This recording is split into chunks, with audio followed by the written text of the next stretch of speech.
Olá pessoal, na videoaula de hoje nós vamos falar sobre o Renascimento. O Renascimento foi um movimento artístico e cultural surgido na Europa por volta de 1300, que significou um renascer, um reviver da cultura clássica greco-romana.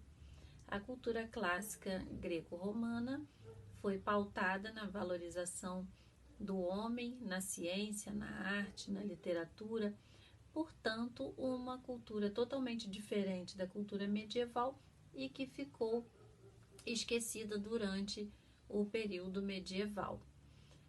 Vale lembrar que no período medieval o pensamento teocêntrico dominou toda a cultura e, portanto, ditou as normas também da arte. A arte medieval ela vai estar a serviço da representação religiosa, a serviço da propaganda da doutrina, digamos assim. Mas com o Renascimento, o artista procura se voltar para a cultura greco-romana, até então esquecida.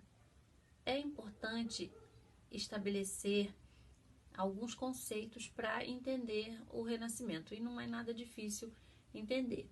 Se a gente falar em pensamento antropocêntrico, que é o pensamento que vai guiar todo o Renascimento. Antropocêntrico, valorização do homem. Valorização do homem, humanismo. Humanismo, capacidade do homem de criar e conhecer coisas. Se ele tem capacidade de criar e de conhecer, evidentemente ele vai buscar explicações científicas para as coisas. Ele vai usar a razão e não a emoção ou o misticismo. Então, o artista do Renascimento é aquele com múltiplas funções, porque o artista no Renascimento, para ser chamado de artista, para ele ser o cara, ele tinha que dominar diversas funções. Então, Leonardo, por exemplo, era bom em arte, mas era bom em engenharia, era bom em arquitetura, fez protótipos para máquinas e desenvolveu coisas. Então, não era meramente a função de artista como a gente conhece hoje. Até porque os livros, todas as imagens, as coisas que foram sendo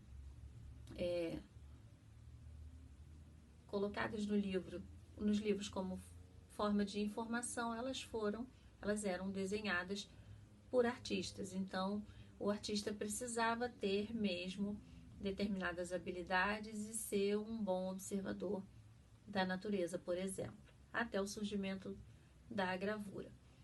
Então, no Renascimento, além do humanismo, do cientificismo, do racionalismo, do pensamento antropocêntrico, nós podemos destacar muitas realizações no campo das técnicas artísticas, por exemplo.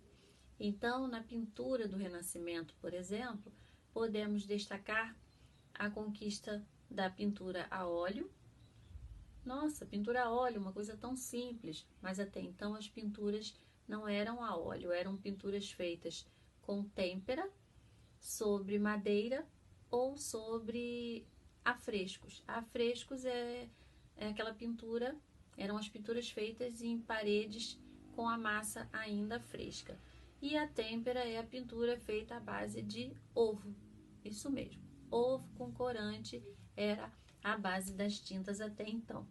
Então, a pintura a óleo é uma conquista do artista renascentista que contribui muito para a representação realista, porque como o óleo não seca rapidamente, leva dias, meses para secar, tem obras que nem secam completamente, podemos assim dizer, mas com isso, com essa possibilidade de estar sempre mexendo e retocando, o artista consegue então tons mais transparentes, mais variedades de tons. Essa é uma conquista da pintura a óleo, que vai contribuir para o realismo. Mas esse realismo não é alcançado só através disso. O artista, para alcançar o realismo, ele desenvolve a técnica da perspectiva. A perspectiva matemática é aquela técnica que vai criar a ilusão de tridimensionalidade em uma superfície bidimensional. Então, o que antes, na Idade Média, eram representações bidimensionais, no Renascimento vão passar a ser representações tridimensionais. Isso acontece do dia para a noite? Não. Lógico que na Idade Média, principalmente no final da Idade Média, artistas como Giotto, eles já estudavam isso. Porém, isso não era valorizado. E com o Renascimento, com artistas como Da Vinci, a perspectiva vai literalmente para outro patamar, atinge outro grau de perfeição, levando assim ao realismo. Mas, além disso, uma diferença marcante entre pinturas medievais e pinturas renascentistas é que nas pinturas renascentistas percebe-se o formato dos corpos com volume, assim como eles são na realidade. Se vocês observarem, nós não temos linhas definidas, nós temos contornos. E o Renascimento, através da técnica do chiaro escuro ou do esfumato, que consiste em deixar umas áreas iluminadas e gradativamente partir para outras que ficam em sombras, o Renascimento alcança o volume dos corpos. Então, aquilo que antes era chapado, com linhas definidas, em posição extremamente frontal e bidimensional, passa então a ganhar volume. A pintura do Renascimento, ela então passa a ter uma outra característica, que é o realismo. Então, o chiaro escuro ou esfumato, a pintura a óleo, a perspectiva, elas vão conduzir então a um maior realismo.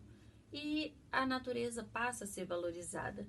O que até então a valorização estava ligada aos fatos religiosos, o artista renascentista, ele se volta também para a observação da natureza, para os fatos mitológicos e, com certeza, para a figura humana de forma realista, porque acontece no Renascimento o regime de mecenato. Então, a arte passa a ter os mecenas, seus patrocinadores. Se o cara era rico, podia pagar, ele queria ser representado, queria se ver representado, e a sua família, e assim os artistas faziam aquelas pinturas que a gente conhece como pinturas retrato.